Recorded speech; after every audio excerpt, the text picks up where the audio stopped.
Энд харагдаж байгаа Монголын холбоорлох үйлдвэрлэлийн ил тод байдлын санаачлалын цахим тайлангийн системийн портал хэсэг харагдах бөгөөд портал хэсгийн энэхүү нэвтрэх хэсгээр имэйлээр авсан хэрэглэгчийн нэр болон нууцыг оруулж энд харагдаж байгаа уулуурхайн компани сонголтыг хийсэн хэсгийг шалгаж нэвтрэх товчийг тарина.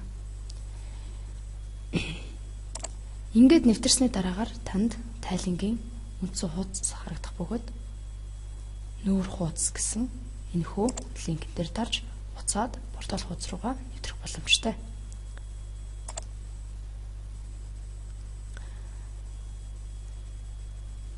Энд харагдаж байгаа мэдээлэл хэсгээр Монголын холбоорлох үйлдвэрлэлийн ил тод байдлын санаачлагын ажлын албанаас танд илгээсэн мэдээллүүдийг энд хүргэх бөгөөд системийг англи болон монгол хэл дээр ашиглах боломжтой.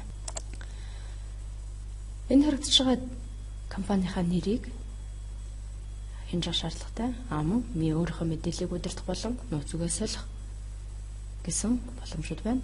Дээрээс нь нэмж өгүүлэхэд энд харагдаж байгаа системээс гарах гэсэн товчийг ашиглаж системээс гарч байгаа шаардлагатай. Энэ нь нууцтай айлгүй байдлыг хангах таны нэгэн үйлдэл болно. Цахим тайлангийн системд уулуурхайн компани маань энэхүү тайлан зэсээр яг одоо өнөөдрийн байдлаар миний тушаах ёстой тайлангууд харах боломжтой. Хоцорсон тайлангууд харах болон илгээх боломжтой. За тайлан засварлах хүсэлтээр өмнө илгээсэн тайлангийн түүхээс засварлах хүсэлтүүдийг гаргаж тайлангаа засварлах боломжийг олгоно. Энд харагдаж байгаа хяналт зэс маань танд систем нэвтэрсэн түүхийг хянах, гаргасан хүсэлтүүдийнхаа түүхийг хянах, за тайлангийнхаа түүхүүдийг харах юм боломжийг танд олгоно. За дөрвөлээ танд тайлан зэсний тушаах тайлан зэс рүү ороход яг өнөөдрийн байдлаар таны илгээх ёстой тайлангууд харагдана. Энэхүү тайлангийн жагсаалтнаас та тайлангийнхаа кодыг, тайлангийнхаа нэрийг, за мөн яг одоо тайлан чинь ямар төлөвтэй байна. За тайланд хугацаагаа хуулийн хугацаа буюу хамгийн сүүлийн тайлан авч дуус хугацааг энэ танд харна. Өөрөөр хэлбэл 2015 оны 3 сарын 30 гэхэд энэхүү тайланг илгээх бөгөөд энэний дараагаар тайланг илгээх боломжгүй болно гэсэн.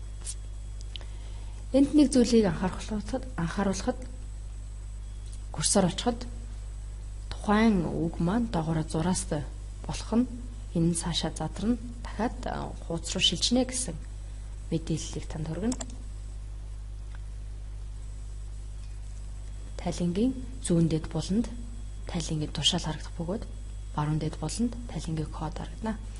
Та тайлангийн нэр болон тайлант оноо заавал хянжих шаардлагатай. Мөн энд харагдаж байгаа хаягийн хэсгээ мөн хянах шаардлагатай. Энэ дээр байгаа таны хаягийн мэдээлэл буруу болон алдаатай тохиолдолд та Монголын холбоорлох үйлдвэрлэлийн ил тод байдлын санаачлагын ажлын алба руу холбоо барьж энэ тухай мэдээлэл хүргэх шаардлагатай. Энд дор ашиглалт болон хайгуулын тусгай зуршлын мэдээлэл буюу танай компани эзэмшдэг лицензүүдийг харуулна. Үндсэн тайлан бөглөх хэсэг маань үндсэн тайлан болон хавсралт гэсэн үндсэн хоёр хэсгээс бүрднэ. Үндсэн тайланг бөглөхөд энд харагдаж байгаа тайлангийн үзүүлэлт нь хоёр янз байна. Ямар хоёр янз байна гэхээр энд хараар бичсэн буюу энэ үзүүлэлтийг нийлбэр дүнгээр оруулах юм үзүүлэлт, цэнхрээр бичсэн үзүүлэлт буюу энэхүү үзүүлэлтийг задалж задаргаагаар нь шивэх ёстойг танд анхааруулсан үзүүлэлт байна. Бөглөх талбарын хувьд мөн хоёр янз байгаа. Энэ нь цагаан дэвсгэртэй буюу энэ талбарыг гараас оруулах талбар, саарал дэвсгэртэй буюу энэ үзүүлэлтийг систем автоматар тооцоолох үзүүлэлт гэсэн хоёр янзын үзүүлэлттэй байна. За тухайн үзүүлэлтийн талаар та нэмэлт дэлгэрэнгүй мэдээлэл авахыг хүсвэл энэ дээр харагдаж байгаа асуултын тэмдэг дээр дарж энэ үзүүлэлтийн тухай мэдээллийг авах боломжтой. Энд нэг зүйлийг анхааруулахад бөглөх талбар маань улаанаар хүрээлэгдсэн бол та задаргаа тайлангаар шивээгүй байна.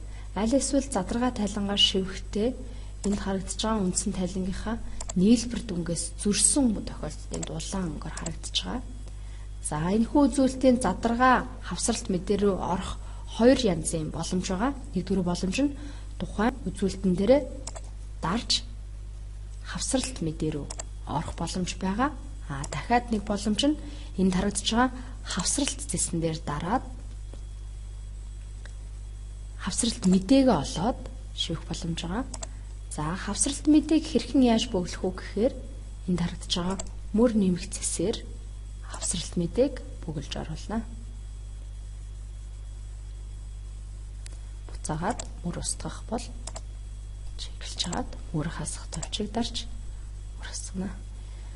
Мөн тайлан болон хавсралт мэдээг хадгалах болон янз бүрийн үйлдэл хийсний дараагаад хуудасны дээд хэсэгт мессеж өгж байгааг та маш сайн анхааралтай мессежийг уншиж системтайгаа бүрэн ажиллах шаардлагатай.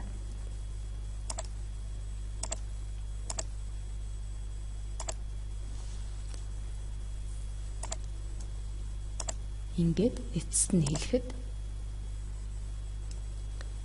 энд харагдаж байгаа илгээх товчийг дарахад тайлан илгээхдхийн тулд энд харагдаж байгаа улаан өнгөтэй талбаруудыг өнгийг найрлахаж заавал зөрүүгүй байлгах шаардлагатайг та анхаарах шаардлагатай.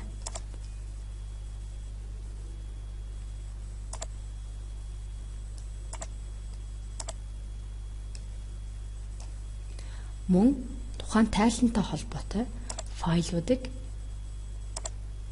энэхүү хэсгээр авсаргана.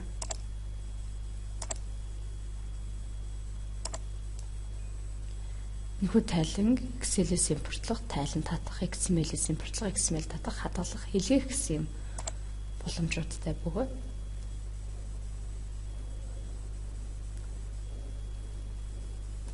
эргээд энэхүү миний турших тайлан үгэн дээр дарж буцаж чагсаалт руу орно. Тайлан засварлах зэсээр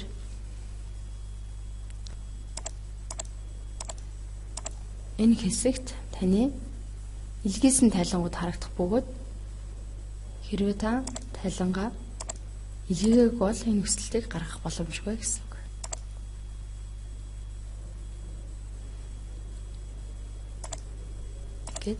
Анхаарал тавьсан явдалд баярлалаа.